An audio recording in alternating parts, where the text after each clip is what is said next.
Hola, ¿qué tal? Bienvenidos a Club de Prensa. Es un placer estar con ustedes el día de hoy también en reemplazo de Juan Carlos Iragorri, que es el conductor y director de este espacio periodístico.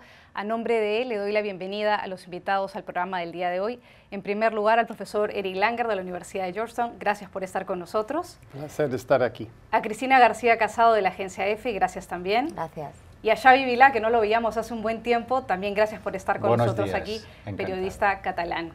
Gracias a los tres. Vamos a hablar primero del presidente Trump, de su convulsionada presidencia, a propósito de los últimos mensajes de Twitter que ha lanzado el presidente de Estados Unidos en relación a este escándalo que envuelve a la Casa Blanca, un escándalo más por el caso Porter, este funcionario de la Casa Blanca que se vio obligado a renunciar luego de que sus dos ex esposas lo acusaran de abusos y maltratos físicos.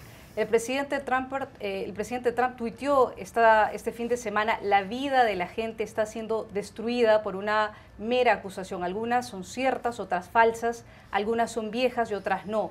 No hay recuperación para quien haya sido falsamente acusado. La vida y la carrera se han terminado. Ya no hay tal cosa como el debido proceso, escribió el mandatario en Twitter. De esta manera, el presidente Trump lo que está haciendo es cuestionar las acusaciones que mujeres han hecho por casos de maltrato y de abuso.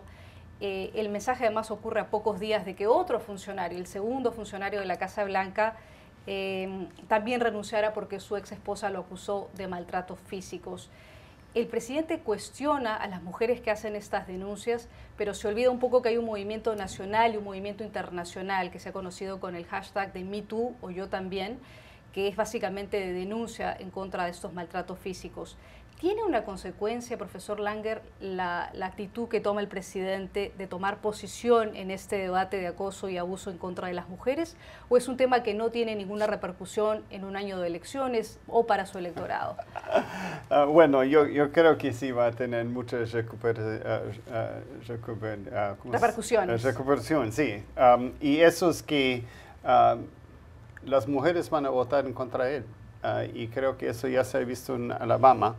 Pero él más bien es siendo Trump, que él dice las cosas, tuitea sin filtro, y eso es su modus operandi, y entonces él quiere ser como es, pero al mismo tiempo lo que creo que está haciendo es está tuiteando solamente así restringiendo a sus propios partidarios, que son los hombres blancos, enojados en muchos casos, que también se sienten amenazados de todos modos. Entonces creo que este movimiento, y como habían acusado a él también, como de maltrato y de acoso sexual a Trump también, entonces está representando a esos hombres, y con eso creo que está acabando su propio hoyo político donde no va a poder salir. Y ya hemos visto eso con Alabama, donde un señor que había sido acusado de acoso sexual a menores de edad, más bien también no ganó, y más bien creo con eso realmente está terminando su carrera política y no va a ser reelegido. Por eso, aunque él sí quiere serlo, porque cree que sin filtro se puede hacer todo. Pero creo que con eso vamos a ver que no va a ser así. Cristina, muchos han interpretado las declaraciones del presidente Trump como un ataque en contra del movimiento MeToo en general. ¿Se puede considerar que esto es un ataque en contra del movimiento MeToo y tiene una repercusión en la práctica en Estados Unidos la posición que toma el presidente de Estados Unidos? Yo lo que creo es que desde luego no sorprende, porque este es el patrón que Donald Trump nos ha enseñado desde que hubo acusaciones, bueno, las sigue habiendo, ¿no?, sobre él, acusaciones de abuso sexual que suman más de decenas. También lo hizo en el caso de Moore y perdió. Ahí se vio que las mujeres votaron masivamente en contra de eso. Entonces, Donald Trump solo nos enseña de nuevo su patrón, que es, por supuesto, como mínimo, cuestionar a las víctimas, ¿no? Y esto también lo vimos, hay una frase que ha repetido Trump en este caso, que es la de hay que mirar a los dos lados, como si siempre hubiera dos bandos en cada cuestión en la que hay víctimas y hay victimarios, ¿no? Entonces esto lo dijo también cuando hubo los ataques en Charlottesville, los ataques racistas, y él hablaba de esta manera y esto ya le valió muchas críticas. Entonces yo creo que Donald Trump sigue haciendo política, como decíamos, desde Twitter para sus seguidores, sin ver que estamos en un año electoral y creo que va a haber un voto desde luego masivo de mujeres, no solo votos, sino que hay más mujeres presentándose a cargos políticos en Estados Unidos, como ha ocurrido por ejemplo en Virginia, y han ganado. Entonces creo que esto se va a ver de manera muy clara en las legislativas.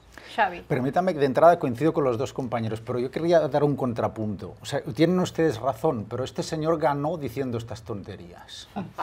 Ganó escribiendo estas cosas en Twitter, ganó haciendo abstracción del sentido común, ganó diciendo auténticas barbaridades, todos lo recordamos antes de la campaña electoral. Entonces, de ahí que a mí me preocupa, y hablábamos fuera de cámara, profesor, sobre este fenómeno de este hombre, porque hay veces que este tema es grave, es horrible que este hombre no tenga unas palabras de reconocimiento para mujeres que aparecen en televisión con un ojo morado porque han sido agredidas. No hay nada más grave que esto. Es espeluznante que el presidente de Estados Unidos no critique esta situación y no la denuncie. Lo que pasa es que lo triste es que mi impresión es que esto es un fenómeno periodístico que aquí se hincha mucho. Estamos en Washington, D.C., estamos en una burbuja mediática, pero la verdad, lamento tener que decir que esto en el medio oeste americano es un tema baladí, donde la gente lo comenta tomándose un café en el bar y sigue con su vida cotidiana, y el peso específico que este hecho tan grave tiene sobre el voto en esta gente es mucho menor que el que nosotros le damos aquí intentando analizar cada paso del presidente de los Estados Unidos. Por favor, por lo tanto, no me interpreten mal. Sigo diciendo que esto es repugnante, pero la consecuencia que tiene luego en el voto de la gente es mucho menor en función del rincón del país que veamos. Entonces, rápidamente también quería decir otra cosa. Desde el punto de vista de una organización política como es la Casa Blanca, a mí me deja estupefacto que nadie haya podido prever que un señor que hace meses, años, tiene denuncias de sus exesposas por este tipo de comportamientos no haya sido vetado como Dios manda, el FBI no haya advertido a la gente, y cuando lo ha hecho, como sabemos, el actual jefe de gabinete pasó página como si nada hubiera ocurrido. Por eso ahora tenemos a Kelly en la cuerda floja. Entonces, todo esto ilustra de qué modo se funciona en esta Casa Blanca. Precisamente la Casa Blanca ha respaldado a John Kelly. El presidente ha dado un paso adelante y ha dicho, yo respaldo al presidente, tengo confianza en él. La consejera Kellyanne Conway respaldó públicamente, repitiendo las palabras del presidente Trump. Entonces todo indica de que no pasó nada. Bueno, pero el asunto es, y Xavi, me parece tu argumento muy bueno, pero hay una pequeña diferencia, una pequeña gran diferencia, digamos. Y eso es que lo que ha hecho ahora y que se ha visto en Alabama en particular, pero también Virginia en las elecciones hace unos pocos meses, que se han movilizado las mujeres. Las mujeres en Estados Unidos es la mayoría que vota acá. Y creo que se ha visto por primera vez realmente la fuerza que tiene eso, porque lo que a mí me parece que está pasando es la sociedad estadounidense felizmente está creando anticuerpos al estilo político de Trump. Y las mujeres están en la vanguardia, pero la vanguardia no es minoritaria, es mayoritaria. En ese sentido, creo que aún alguien como Kellyanne Conway, que está allá afuera haciendo como karateca, así tratando de defender a Trump de una forma u otra forma, y bueno, logra un poco, pero al final de cuentas las historias se encuentran y las fotos no mientan, ¿no? Entonces, creo que en ese sentido va a haber un cambio. Obviamente, yo estoy prediciendo algo que no sé si va a pasar, porque si fuera así, bueno, sería un hombre millonario y no estaría aquí. Pero yo creo que aquí sí hay un cambio, especialmente con el Me Too. justamente, como estás diciendo, que realmente está cambiando al país de una forma que no hemos visto, y más bien Trump ha sido la causa de eso y también va a sufrir por eso también. Eso es mi punto de vista. Cristina, el general John Kelly, que es el jefe de gabinete de la Casa Blanca, fue contratado por el presidente Trump precisamente para poner orden. Él estaba por encima del secretario Rob Porter, que ha renunciado, se ha visto obligado a renunciar por este caso en el que sus dos ex esposas lo acusan de maltrato.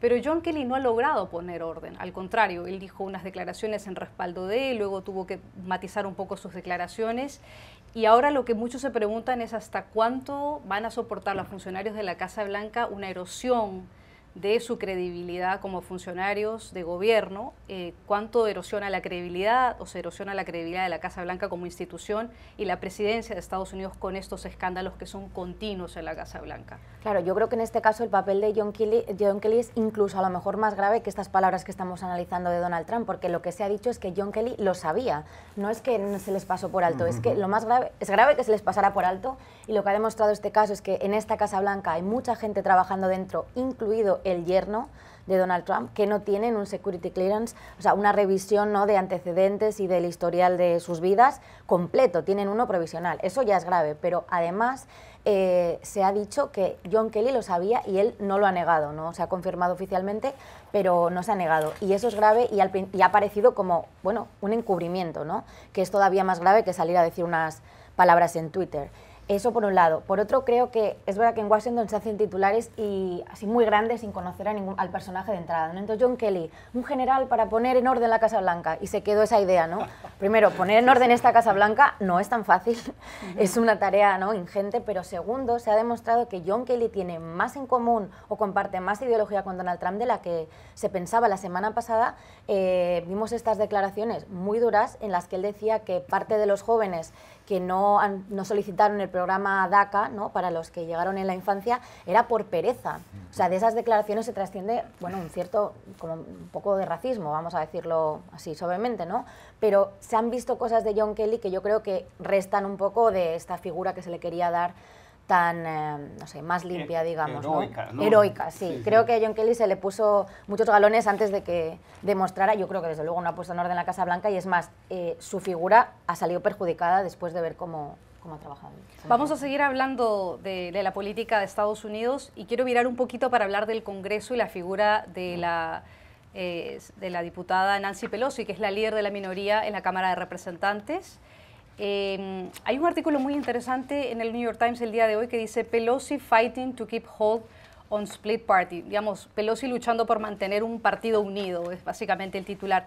Y en uno de los apartes de este artículo, básicamente se señala que los liberales y las minorías que tienen una amplia coalición y que se sienten identificados con el partido demócrata, con temas de inmigración, por ejemplo, y con la defensa de los jóvenes indocumentados llamados Dreamers, se han convertido un poco en el centro de la discusión para Nancy Pelosi, que ella ha enfocado todas sus baterías y todo su capital político en defender la permanencia de estos jóvenes indocumentados dentro de Estados Unidos.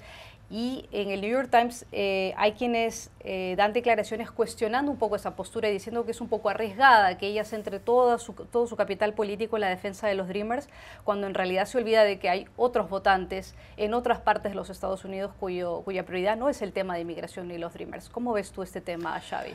Bueno, no es nueva la crítica sobre Pelosi y su dificultad para lo que se dice reunir el caucus demócrata. Lo que pasa es que es complicado porque esta señora tiene un recorrido que si la situamos en cualquiera de nuestros países de origen nos daríamos cuenta del peso específico que representa dentro de un gran partido nacional. Esta señora de 77 años fue la primera speaker de la Cámara, mujer de la historia de este país, cuando en administración Obama, poco antes, en 2006.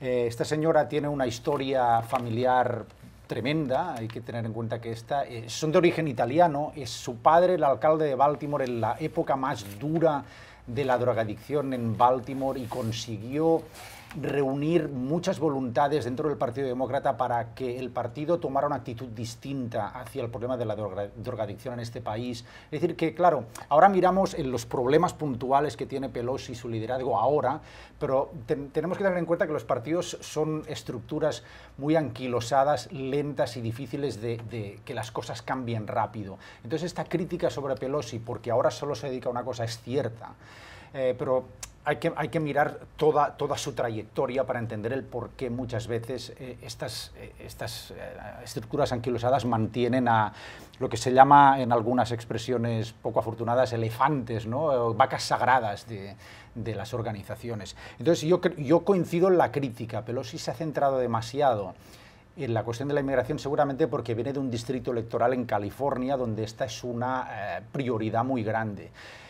Aunque creo que para que el Partido Demócrata ampliara su base electoral en el medio oeste, como estamos hablando, no es la mejor receta, porque esta señora está vista como el diablo en el centro de los Estados Unidos, como una peligrosa liberal, que le llaman aquí, o sea, progresista, y se cree que no tiene capacidad para acercarse al otro lado del aisle, ¿no? Para conseguir negociar un poco con el Partido Republicano una aproximación que adelante intereses globales del país. Por tanto, coincido con la idea general del reportaje de que sería bueno que los demócratas tuvieran un liderazgo más capaz de hablar mejor con el partido de la oposición para llegar a grandes pactos nacionales. Cristina, perdón. Yo creo que, claro, desde el punto de vista político, en año de elecciones en el Congreso, este es el análisis, ¿no? Claro, los demócratas no pueden olvidarse de los demócratas que han perdido, que son este demócrata, pues, que se ha quedado sin trabajo, que ve cómo no puede tener ¿no? el estilo de vida que se le había prometido, que está en el medio del país,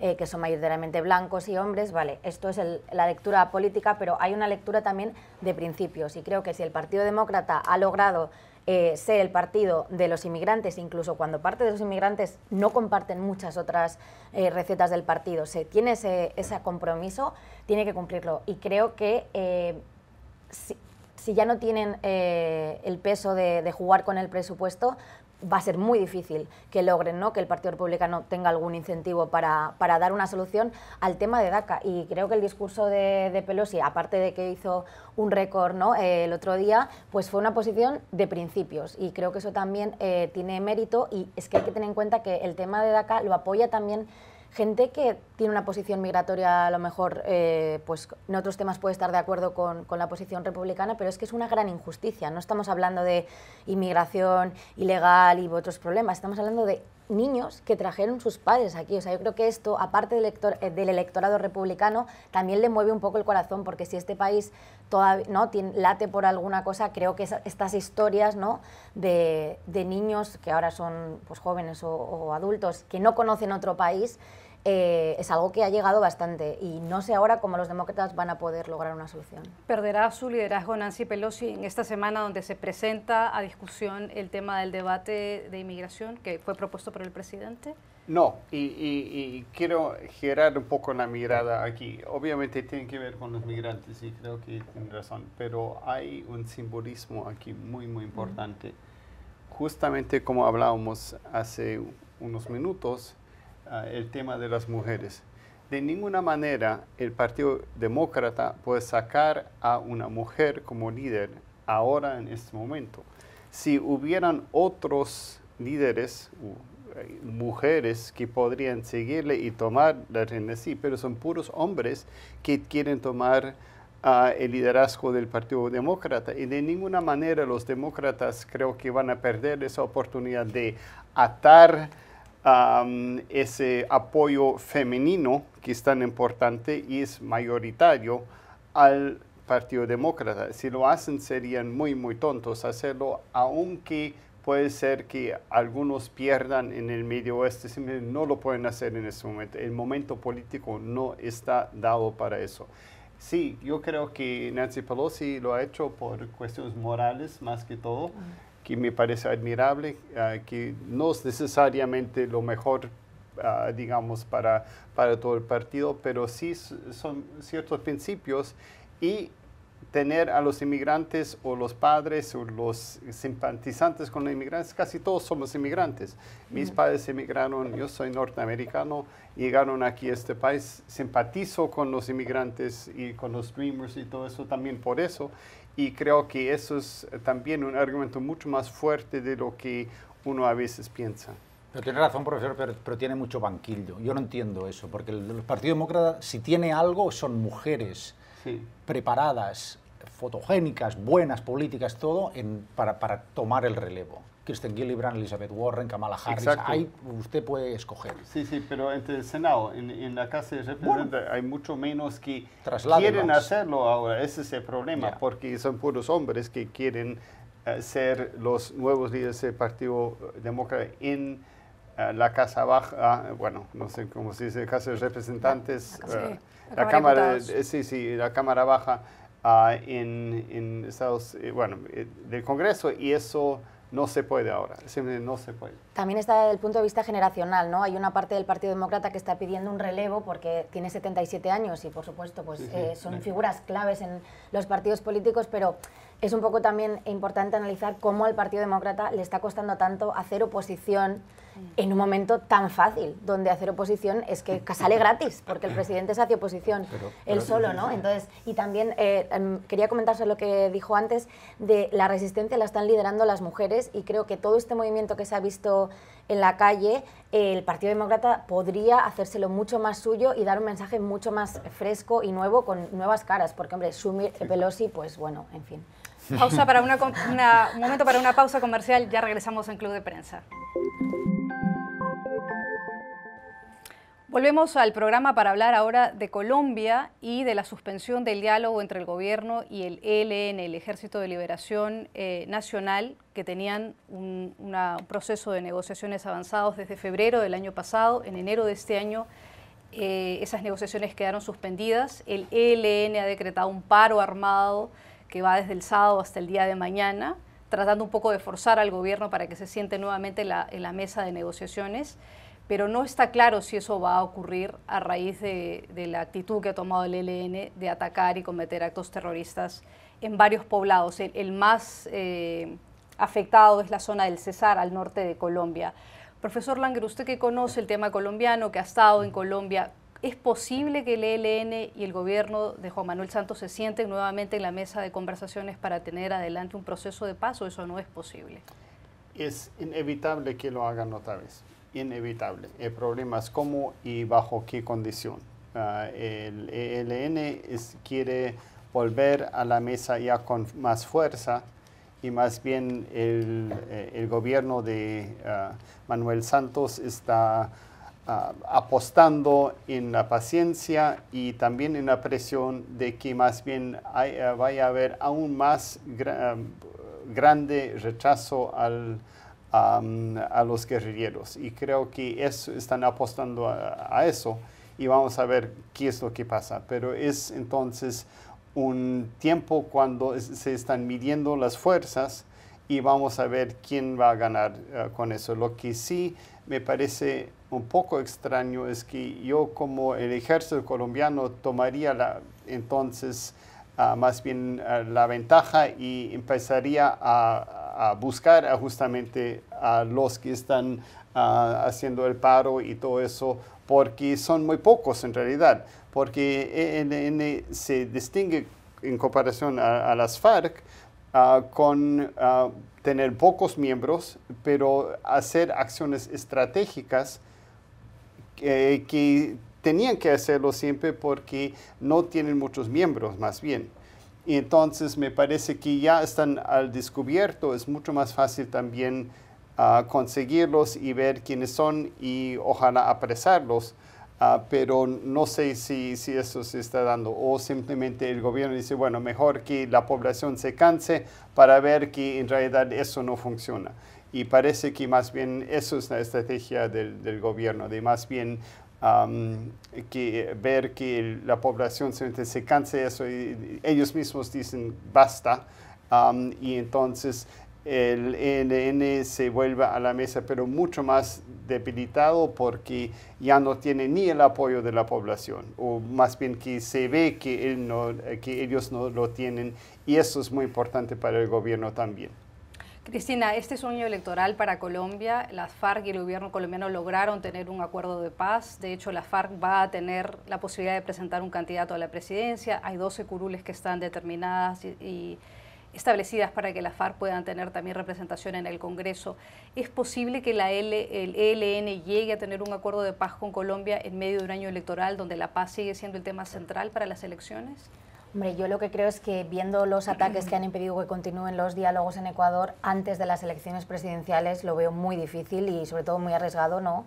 Desde el punto de vista político, porque es que fueron muchos ataques muy concentrados, impiden un diálogo que se estaba llevando a cabo, ¿no? En un país vecino que, por cierto, tuvo su primer ataque en su territorio, entonces eso también complica mucho las cosas, y lo que creo es que esto, por una parte, no muestra que la paz es muy difícil de negociar, pero también es muy difícil de implementar, sobre todo teniendo en cuenta que hay una división social por el precio que han pagado los asesinos, hay familias con mucha historia en este conflicto. Entonces, esa parte de la población quizás pueden pasar dos cosas, quizás viendo los ataques de ese fin de semana pueden pensar, bueno, es mejor la paz que seguir viendo todo esto, pero no sé, como me preguntabas, desde el punto de vista de las elecciones, creo que ahora mismo no lo veo muy difícil que pase antes. Xavi. Que estos temas son muy complicados porque la componente de alguien que pierde la vida ya desvirtúa todo. Claro. Eso es lo fundamental aquí. El resto es añadido. Lo que pasa es que la impresión para un observador externo como yo es que mientras más tiempo se tarde en volverse a sentar a una mesa e intentar encontrar una solución, peor para el país. Porque esto al final solo se resuelve de este modo. Entonces a mí me produce una cierta aspereza ver cómo en momentos determinados, qué curiosidad, cuando la posibilidad de un premio Nobel estaba cerca, se negoció mucho y bien. Ahora el premio Nobel ya se ha dado y, salvando barbaridades como los que han ocurrido, que se está poniendo sobre la mesa, que eso es, o sea, delante de un atentar contra una vida no hay nada que hablar, eso está claro. Pero vamos a poner el mismo ahínco para intentar un bien común, haya premio Nobel o no. Es lo que intento explicar. Y entonces yo sé el dolor que eso provoca, yo entiendo que haya gente que no quiera, porque yo he perdido a no sé quién o no sé cuántos, y eso es legítimo. ¿Cómo se consigue aunar ese dolor con el bien común? Eso es lo complicado de cualquier proceso de negociación cuando hay sangre. Y encontrarlo es muy difícil, y por eso llevamos 5 décadas con este entuerto, porque si no se hubiera resuelto antes. Y precisamente ese es un poco el tema principal en este momento en Colombia, las sensibilidades que genera el hecho que los terroristas de la FARC, que ahora tienen la posibilidad de participar en elecciones y ya no son calificados como terroristas, no necesariamente han pagado cadena perpetua o han ido a un proceso judicial o han pagado cierto tiempo de cárcel por los delitos que han cometido. Y hay en este momento en Colombia un entrampamiento porque algunos de los candidatos de la FARC han tenido que suspender su campaña precisamente porque han recibido ataques, tanto los del Congreso como el de la presidencia. ¿Cómo puede hacer campaña un movimiento político que ahora es movimiento político pero que antes ha sido considerado terrorista a grandes rasgos y grandes luces de que hay sensibilidad en la población? Sí, yo creo que eso es una gran incógnita, que hay muchísimo resentimiento contra las FARC y sí me parece que hay gente organizada ya para estar metiéndose contra los candidatos, y lo que sí temo es que vayan a haber asesinatos y todo eso como hubo con M-19 hace como 2, 3 décadas atrás. Y eso sí es problemático. Un rechazo, yo creo que a las FARC, así es parte del juego democrático, pero no la violencia que sí está pasando también. Entonces, pero creo que eso tiene que ver con el otro tema que acabamos de hablar, también el Ejército de Liberación Nacional. tiene justamente el mismo problema que tienen las FARC. Y el gobierno está jugando hacia el debilitamiento, justamente eso, porque ve que está pasando con las FARC. Y si está pasando con las FARC, quiere decir que también pueden ganar políticamente de eso. Y sí, está costando vidas. Pero creo que ese es el juego, porque justamente el ejemplo de las FARC que se está dando ahorita en la campaña política da mucha esperanza al gobierno que eso ya no se va a dar. Ahora hay otra faceta, ¿no? Que son los otros candidatos a la presidencia, que todos están en plena campaña política. ¿Y quién va a ganar de eso? Si el pueblo está tan cansado que van a votar a Iván Duque, los uribistas que están en contra de la paz y todo eso, o otros, Gustavo Petro, por ejemplo, si llega Gustavo Petro a la presidencia, por ejemplo, él va a negociar y bajo qué condición. Entonces, eso también, todo está en juego ahora con las elecciones que se aproximan. Cambiamos ahora de tema para hablar de Perú, Cristina. Hay una reciente encuesta publicada por el diario El Comercio, donde se habla de la desaprobación, se refleja un poco la desaprobación del presidente Pedro Pablo Kuczynski. En febrero subió 5 puntos porcentuales la desaprobación del presidente Kuczynski. De 70% que era en enero, ahora en febrero tiene 75% de desaprobación. 54% de los peruanos creen que debería renunciar a su cargo y que debe ser vacado frente al 41% que piensa que debe mantenerse. Todo esto a raíz del famoso indulto humanitario que el presidente Pedro Pablo Kuczynski le concedió en diciembre pasado a el presidente Alberto Fujimori, que está libre. Él había sido sentenciado a cumplir 20 años de cárcel por delitos de lesa humanidad y por otros delitos. El presidente PPK decidió concederle el indulto humanitario y eso ha generado toda una controversia hasta el día de hoy. ¿Le llama a usted la atención estas cifras o es básicamente lo que se esperaba después de esta decisión y después de estos meses? Yo creo que analizando las encuestas se ve que, a ver, cómo un presidente puede resistir a un indulto tan polémico, no solo dentro de Perú, sino desde el punto de vista, ¿no?, de los derechos humanos, además del caso de Brecht, que no podemos olvidarlo, que también le está pasando mucha factura porque es que ha impregnado toda la región, pero vamos, Perú está, ¿no?, en el centro de todo esto. Entonces yo creo que viendo cómo, porque el indulto realmente divide casi a la sociedad a la mitad, según estas encuestas, yo creo que está pagando esto más todo el tema del caso de Brecht en un momento en el que en abril Perú va a ser la sede, Lima, de la Cumbre de las Américas, que tiene como tema la corrupción y la gobernabilidad democrática, ¿no? Entonces, desde ese punto de vista, pues digamos que nos sorprenden estos datos. Este fin de semana recibió la visita del secretario general de la OEA, Luis Almagro, que sorprendió a muchos observadores diciendo que hacer este insulto era un síntoma de firmeza en las decisiones. Y esto la gente no lo entendió porque la Comisión Interamericana de Derechos Humanos ha dicho que está muy preocupada. Este caso está en la Corte, en San José, que tiene que decidirlo. Y Almagro dijo estos mensajes que a veces hace confusos, que nadie entiende, que hace suyos, ¿no?, lo expresado por la Comisión, que es un órgano de la OEA, pero al mismo tiempo, digamos, que felicitó al presidente por este indulto.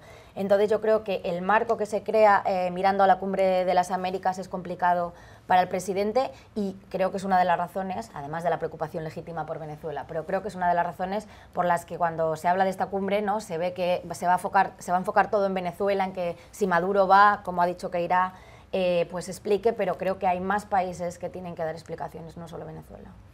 Justo mencionaba Cristina el fallo de la Corte que está pendiente, de la Corte Interamericana de Derechos Humanos, por este tema del indulto de Fujimori. La Corte se tiene que pronunciar en un plazo determinado que no conocemos, y esta encuesta también menciona el tema de la posición de la Corte que en algún momento va a ser adoptada. Dice 35% de los peruanos creen que el Estado peruano debería acatar lo que dictamine la Corte. 27% asegura que debe salirse de esta instancia. Pero en realidad el Perú no se puede salir de la instancia porque firmó un pacto para ser parte del sistema interamericano de derechos humanos, a no ser que el gobierno decida hacerlo, cosa que sería un poco inaudita porque solo Venezuela no es parte del sistema interamericano. ¿Qué le llama a usted la atención de estas encuestas y cómo ve el caso peruano? Pero ¿por qué no pidieron entonces a la gente? Esa encuesta se podía haber hecho antes de pedirle a la Corte que interviniera, porque cuando ya se toma la decisión de que la Corte decida, entonces preguntarle a la gente qué te parece que la Corte decida, oiga, pues usted la ha decidido ya antes. Es decir, para que la encuesta tuviera sentido desde el punto de vista, otra vez, de un espectador externo que ve la situación, de, bueno, pues pregúnteme usted antes, le digo, y a lo mejor, no sé si esa opinión debería haber sido vinculante para la decisión del gobierno de someterse a la Corte o no. Eso es otro tema. Generalmente no, porque un gobierno tiene que actuar en función de lo que cree necesario.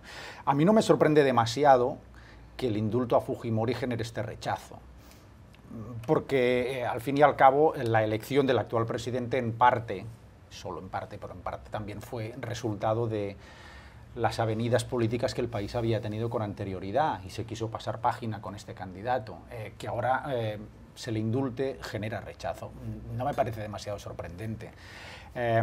Lo que sí que, como comenta Cristina, va a ser interesante es ver cómo esta Cumbre de las Américas consagrada a la investigación o estudio o comentario de la corrupción, no sé cuántos días van a estar reunidos. Dos. Yo creo que no, ni en 2 años no van ni con el preámbulo, porque si hablamos de corrupción política, quiere que le diga, es decir, que necesitan, o sea, solucionar y corrupción política es un oxímoron, eso no es una cosa que funcione junta.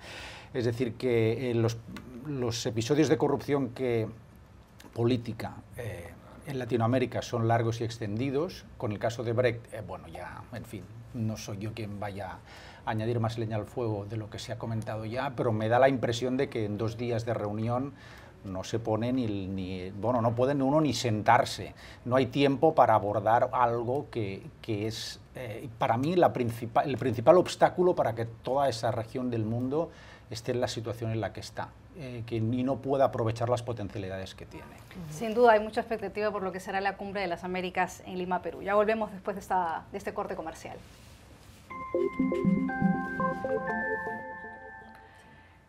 ¿Qué tal? Regresamos a Club de Prensa para hablar de una película que parece que va a ser muy taquillera, que es Black Panther. Se supone que en el primer fin de semana de presentación en los cines va a recaudar más o menos 120 millones de dólares. Estamos hablando de esta película Black Panther, que es de Marvel Comics, que es básicamente una leyenda africana sobre un líder africano. Es un mundo irreal. Y básicamente hay mucho interés por esta película porque en un ambiente de cine como es el de Hollywood y en un país como el de Estados Unidos hay poca representación de héroes de color, héroes negros. En este caso, un héroe afroamericano en un mundo irreal, que es el de Wakanda. Todavía no hemos visto la película, pero la película ya da mucho que hablar. Hay poca representación en el cine de los afroamericanos y tal vez este es un momento ideal para que los afroamericanos se sientan representados viéndose en un ambiente además positivo, como héroes, porque el héroe principal o el personaje principal es un héroe. Y tiene además un nombre muy simbólico, que es Black Panther, que hace recordar un poco a la época de la lucha de los afroamericanos por su reconocimiento en términos de sus derechos civiles. ¿Qué recoge usted de lo poco o lo mucho que se sabe de Black Panther antes de que haya sido vista en los cines? Bueno, me encanta que estamos hablando de película que nadie ha visto todavía. Entonces, podemos hablar muchas cosas. Hay varios comentarios. Yo creo que uno es una razón por la cual es tan taquillera es porque hay muy poca representación en todo ese mundo de los cómics de la gente afrodescendiente. Y cuando hay, más que todo, son los seguidores o son los ayudantes a. Y en este caso, él es el rey y se vuelve en ese superhéroe y todo eso, según lo que entiendo. Sí. Y entonces da así una imagen muy positiva, no solamente de alguien que está ayudando, porque hay todo también esa cosa en el cine norteamericano que me parece bueno y malo a la vez del negro mágico, no del que arregla las cosas de los blancos porque es mejorcito que los demás. Y este no, es fuerte, brutal, hace lo que tiene que hacer, es inteligente y todo eso, es el líder. No, y en ese sentido es muy diferente a las otras películas de esta índole, porque hasta de Star Trek o de Star Wars, Tampoco hay siempre líderes también afrodescendientes. En realidad hay mucho más que los chinos, que deberían haber más porque son mucho, la mayoría, no son los de afrodescendientes, pero es el mercado norteamericano, ¿no? Y creo que en ese sentido es mucho mejor tener a alguien así, y me parece muy bien también, no solamente para la gente afrodescendiente acá, sino para otra gente también, los blancos, ver como también una imagen positiva en ese sentido, y no como ayudante, sino como el actor principal, tener a alguien así. Y creo que por eso porque es tan excepcional en este mundo de los cómics, en particular de superhéroes, tener a alguien así. Cristina, T'Challa, que es el personaje de esta película de Black Panther, es un rey que gobierna una nación africana, una nación, como dije antes, inexistente, creada para el propósito de esta película. Está hecho de un material que se llama vibranium, un metal extraído que solamente existe en ese mundo que es Wakanda, y una vez más hace referencia el título a Black Panther, que era el partido de los afroamericanos en un momento bastante convulsionado para ellos, y que luego dejó de existir, se acabó Black Panther. ¿Qué simbolismo se encuentra usted entre el título de la película, el personaje, el reconocimiento a los afroamericanos como héroes en este film? Bueno, yo creo que hay que tener en cuenta no solo la película, sino el momento en el que llega. Y estamos viviendo un momento en el que se está reconociendo más el papel de los colectivos que socialmente han sido siempre en un segundo plano, o han sido las víctimas, o han sido, como mucho, han llegado a ayudantes de, ¿no? Y a mí esta expectación me recuerda a lo que me pasó a mí cuando vi Wonder Woman, porque a mí nunca me habían gustado las pelis de superhéroes, no me han llamado nunca mucho la atención porque pierden mucho el tiempo en mucha pelea que no me interesa, y la peli de Wonder Woman, que también tiene su pelea y sus rayos y todas sus cosas, tienen otro mensaje, ¿no? Entonces, sin ver la película, creo que esta película para mucha gente puede serlo también, ¿no? Ver un héroe, buscar un icono diferente, un icono afroamericano en este caso y en este país, eso hay que tenerlo muy en cuenta. Y creo que esto es importante también para los niños, porque estas películas, bueno, si bien son para todos los públicos, crecer con otro tipo de ídolos es muy importante, porque cuando ellos tengan, pues, nuestras edades, no van a ver esto como algo excepcional, espero, ¿no? Que no se esté comentando, mira, un superhéroe negro. Y el personaje se creó en los años 60, que eso es interesante, bueno, precisamente por lo que se ha estado escribiendo, los que lo crearon querían, ¿no? Un poco hacer un personaje en un momento de que fue el gran momento de la defensa de los derechos civiles de los afroamericanos. Entonces, para este país, sobre todo, pues tiene una simbología muy especial, entonces yo espero que el éxito acompañe luego la calidad de la película. Pero dicen, por lo que has descrito además, que el mundo que han creado en torno a este personaje y el personaje en sí, que es uno de los superhéroes más atractivos también, o sea, que tiene como muchos componentes interesantes. Pero a ver si cuaja, porque ya hemos tenido referentes. A lo mejor ustedes se acuerdan cuando salió la primera muñeca Barbie negra. Sí. Hace unos años, y eso fue una explosión de alegría entre muchos sectores que pensaron, por fin las niñas y los niños tendrán un referente para jugar con un... Y luego la verdad, hubo la primera princesa en una película, yo no recuerdo el nombre de la película de Disney, pero de raza negra, que también supuso una eclosión de alegría sobre este tema. Y luego estos fenómenos no terminan de cuajar. Entonces vamos a ver si aquí tenemos una cosa distinta, y este Black Panther permite que, por cierto, el Black Panther de Marvel, el nombre, se acuñó previamente al movimiento político. En realidad fue al revés, fue el movimiento político el que aprovechó el tirón del cómic para, en fin, eclosionar. A mí me da la impresión de que esto puede tener, o está teniendo a priori mucho éxito, porque se representa un mundo afroamericano libre. Un país libre que no ha sido colonizado, ni esclavizado, ni pasado por las armas, donde gobiernan los afroamericanos sin influencia externa. Y esta es una experiencia que muchos afroamericanos de este país no han tenido, porque se van a sus ancestros. La antigua primera dama, Michelle Obama, contaba en público cómo su abuela era una esclava. Entonces esta es una experiencia que trasciende a la Casa Blanca y va por todos los poros del país cuando uno habla con una persona afroamericana en los Estados Unidos. La percepción de tener una película donde se ilustre un mundo donde los afroamericanos han vivido sin la injerencia de los blancos o de otras razas que les han impuesto algo resulta muy atractiva para esta población y seguramente para otros grupos de población. Y esta es la lindeza de este país, la diversidad. Y entonces aquí estamos ante un escenario, a ver cómo funciona en el extranjero. Tengo curiosidad para ver cómo funciona en el sur de Europa esta película, porque ahí no tenemos esta diversidad racial. Y no sé, vamos a ver qué distintas Me ha provocado cosas ir a ver pueden la pasar. película. Bueno, me parece que hay todo un género de películas que se llama Blaxploitation, Sí. que siempre ha habido. Y el asunto, si esta película, Blaxploitation quiere decir que son películas hechas con actores afrodescendientes, más que todo para el público afrodescendiente. Ahora vamos a ver si esta película va más allá de eso. Y creo que en realidad esa es la esperanza, que más bien un héroe afrodescendiente puede, y una película sobre un héroe afrodescendiente pueda sobresalir del taquillero solamente de los afrodescendientes.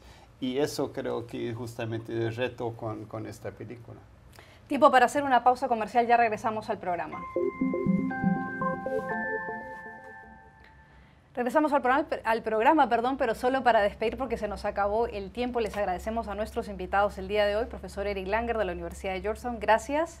Cristina García Casado de la agencia EFE, gracias también. Y a Xavi Vilá, analista político y periodista catalán, gracias también. Gracias a ustedes por su sintonía, nos vemos en otra oportunidad. Que tengan un buen día.